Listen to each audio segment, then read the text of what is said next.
প্রিয় ভাই বোন, দোস্ত বুজুর্গ, আপনারা যে যেখান থেকে শুনছেন, আমি মোহাম্মদ জিল্লুর রহমান জীবন আপনাদেরকে জানাই আন্তরিকভাবে শুভেচ্ছা অভিনন্দন। আসসালামু আলাইকুম রহমতুল্লাহ। প্রিয় ভাইরা, আজ আমি আপনাদের সামনে একটি সততার পুরস্কার নিয়ে, সততার উপরে আল্লাহর সন্তুষ্টি নিয়ে একটি কথা বলতে চাই। আমরা সবসময় শুনেছি সত্য সমাদৃত, মিথ্যা অপসৃত। তাই আমার জীবনের একটা অভিজ্ঞতা থেকেই বলতে চাচ্ছি। আমি যখন ক্লাস 8-এ পড়ি, ক্লাসে আমরা বেশিরভাগ ছেলেই আমরা ওই প্রথম পিরিয়ডে ইংলিশ হতো। ওই সময় আমরা ইংলিশ ক্লাসের আগেই আমরা কিছুক্ষণ মাঠে খেলাধুলা করতাম সবাই, যার ফলে আমরা ক্লাসে দ্রুত এসে হাজির হতে পারতাম না। স্যাররা এসে দেখতো যে আমাদের অনেকে ক্লাসে এসে পৌঁছে নেয়, অথবা পৌঁছলেও সবার ভিতরে একটা অস্থির ভাব। তো একদিন শিক্ষক জনাব বদরুল স্যার, উনি খুবই রেগে গেলেন। দেখা যাচ্ছে যে অনেকে ক্লাসে পৌঁছে নেয়, যদিও আমি পৌঁছেছিলাম, ফার্স্ট বেঞ্চে বসেছিলাম, কিন্তু দেখা গেলো যে সবাই আস্তে আস্তে আসছে, ঢুকতেছে। তখন উনি খুবই রেগে গেলেন।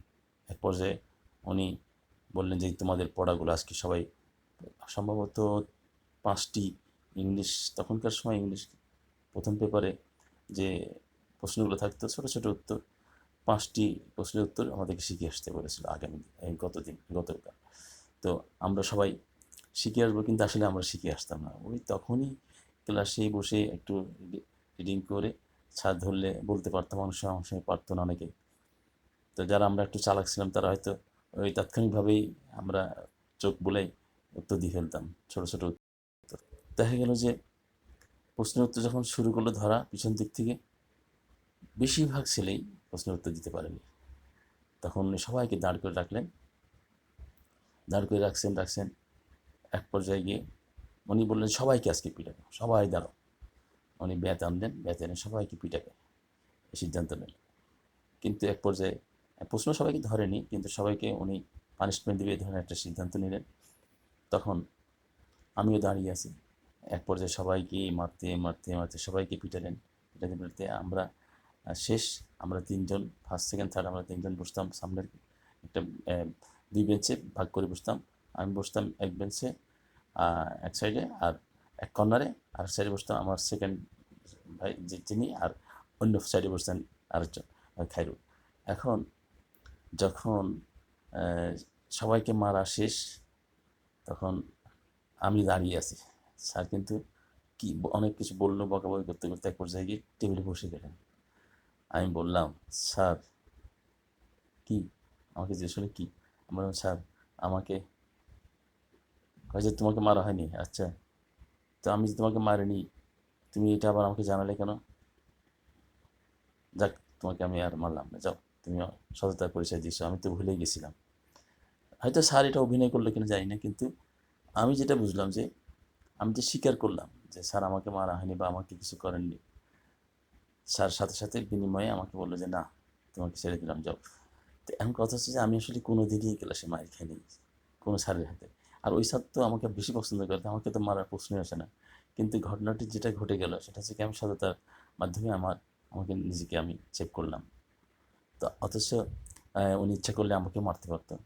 তো এটাতে বোঝা গেল যে সততা যখন মানুষের সামনে প্রমাণিত হয় যে এই লোক সত সততার পরিচয় দিয়েছে, তখন যার কাছে এই ঘটনাটি ঘটে তিনি কিন্তু সততার কাছে মুগ্ধ হয়ে যায়, দুর্বল হয়ে যায়, এবং সেখান থেকে ফিরিয়ে আসে। সততাকে কিছু পুরস্কার সবাই দিতে চায়। এটি হচ্ছে আমার স্কুলের ঘটনা। এবার আরেকটি ঘটনা হচ্ছে যে আমি যখন নতুন বন্দরে চাকরি হলো বেশি দিন হয় নাই, এই 3-4 বছর পরে আমাদের শুরু হলো কম্পিউটারের উপরে কাজ। তখন আমাদের ডিপার্টমেন্ট থেকে বললো যে কে কে কম্পিউটারে ভালো পারবা দেখি, তারা যাও। তো প্রথমে আমার নামটাই দিয়ে দিয়েছিল, কন্ট্রোলার অফ স্টোরস। আমি চলে গেলাম কম্পিউটার ট্রেনিংয়ে। গিয়ে দেখলাম যে আমি আসলে কম্পিউটার ট্রেনিং করার পরে আমার অনেক সাহস বেড়ে গেল, কম্পিউটার কাজ করার খুব আগ্রহ বেড়ে গেল। এক পর্যায়ে আমি বললাম যে আমার ডিপার্টমেন্টে আমাকে একটা কম্পিউটার থাকতে হবে।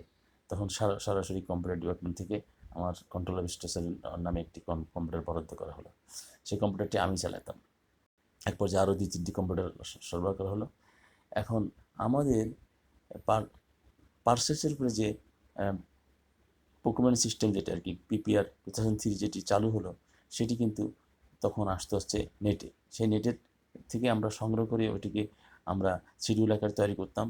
অনেক কষ্ট হতো এগুলো রেডি করে প্রিন্ট দিয়ে, তারপরে এগুলোকে আমরা টেন্ডারের জন্য ব্যবহার করতাম। তো তখন উনি এগুলো বললো যে একটা কাজ করো, এগুলো রেডি করা হোক একসাথে, আমরা এটাকে প্রিন্ট করতে পারি কিনা। তো আমি বসে বসে বসে বসে এগুলি যেভাবে আমাকে ডাইরেকশন দেওয়া আছে, আমি সেভাবে বসে বসে বসে এগুলারে পৃষ্ঠা সেটিং করছি, কত কম পৃষ্ঠাতে এই চিঠিগুলো আমরা সেটিং করতে পারি। আমি বসে বসে কাজ করতেছি। তো কম্পিউটার ছিল তখন সিনিয়র স্টাফ অফিসারের রুমে একটি, আর কন্ট্রোলার রুমে একটি। তো আমি সিনিয়র স্টাফ অফিসার, তো উনি কম্পিউটার বুঝে না, কিছু করে না, আমি ওখানে বসে বসে কাজ করতাম। উনি লোক ভালো, উনিও পার্টিদের সাথে কোনো সম্পর্ক তেমন রাখতেন না, লেনদেন ছিল না। উনি কোনো দিন আমাকে রুমে বসার ব্যাপারে কোনো দিন বিরক্ত বোধ করেনি, সবসময় আমাকে রুমে বসে কম্পিউটারে কাজ করতে অনুমোদন দিয়েছে। তা আমি কাজ করতাম।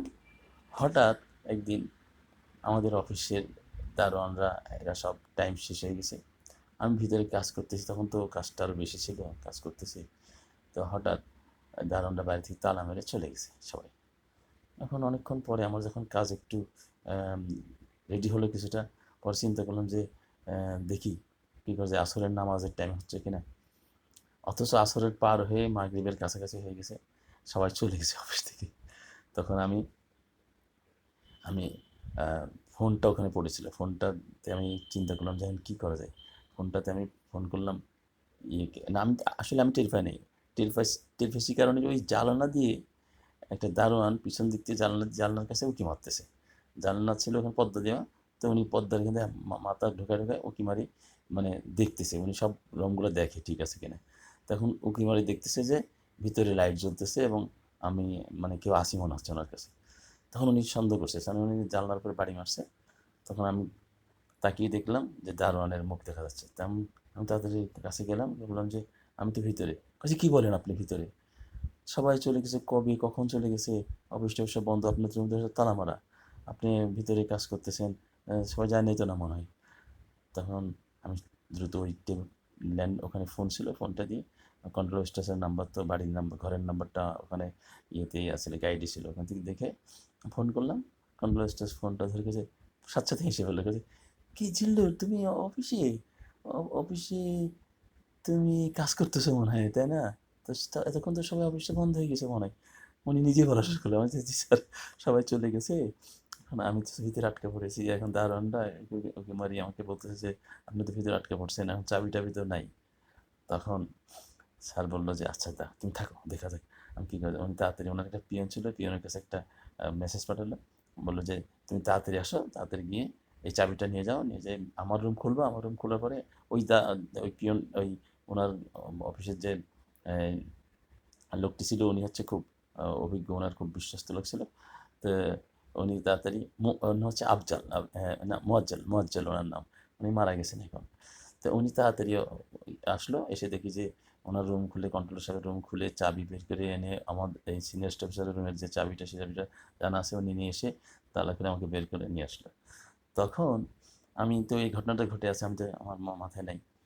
হঠাৎ এই ঘটনাটা পুরোটা আমাদের সিনিয়র প্রোগ্রাম অফিসার নাসির সাহেবকে কন্ট্রোলার সাহেব শেয়ার করছে, যে এই জিল্লুর হচ্ছে এমন একটা ব্যক্তি, সে এরকম কাজের প্রতি এত আন্তরিকতা দেখাইছে যে সে আটকা পড়েছিল। তো এই ঘটনাটি ওনার সাথে শেয়ার করছে। এখন পরবর্তীতে যখন আমাদের এক নতুন কন্ট্রোলার আসলো, জনাব রশিদ আহমদ সাহেবের সচিব একজন উনি আসলেন, যখন খুব কড়া লোক, তো ওনার সাথে উনি যখন ওনার কাছে গেছে, তো উনি বলতেছে যে জিল্লুর, আমার সাথে একটু স্যারের সাথে কথা হলো, নতুন স্যারের সাথে, তো আমাকে পছন্দ করলো। তো বললো যে এই জিল্লুরকে একটু আমাকে দেন, আমার দপ্তরে আমার সাথে কাজ করার জন্য। তখন নাজির সাহেব ওনাকে বলছে যে আপনি জিল্লুরকে চাইলেন, জানেন এই জিল্লুরের কাহিনী কি? এই আগে যে কন্ট্রোলার সাহেব ছিলেন, উনি এই জিল্লুর সম্বন্ধে আমাকে এই কাহিনীটা বলছে। উনি এমন কাজের প্রিয়, কম্পিউটারের উপরে এতই আন্তরিক, সে কাজ করতে করতে ভিতরে আটকে পড়ে গেছিলো। তো কাছে আমি বুঝছি আমি এই লোকটা কেমন চাই।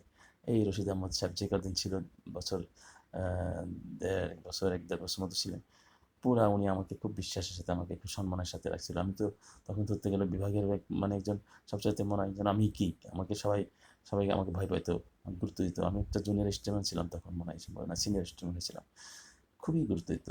তো এটা বোঝা যাচ্ছে যে সততা যেখানে থাকবে সেখানে সম্মান থাকবে, সততা যেখানে থাকবে সেখানে অন্যরা যতই যেভাবে হোক, যতই ষড়যন্ত্র করুক তারা ব্যর্থ হবে। আল্লাহ পাক সৎকে, সততাকে সাহস করে যে সৎভাবে চলবে, আল্লাহ তাকে রক্ষা করবেন এবং তাকে সম্মান বৃদ্ধি করে দিবেন, আমার বিশ্বাস। তো ভাই এতটুকুই আজকে। সকালে ভালো থাকুন, সৎ এবং সুন্দর জীবন পরিচালনা করুন, আপনারা সবার জীবন সুখী হোক। সকলকে ধন্যবাদ জানিয়ে আসসালামু আলাইকুম ওয়া রাহমাতুল্লাহ।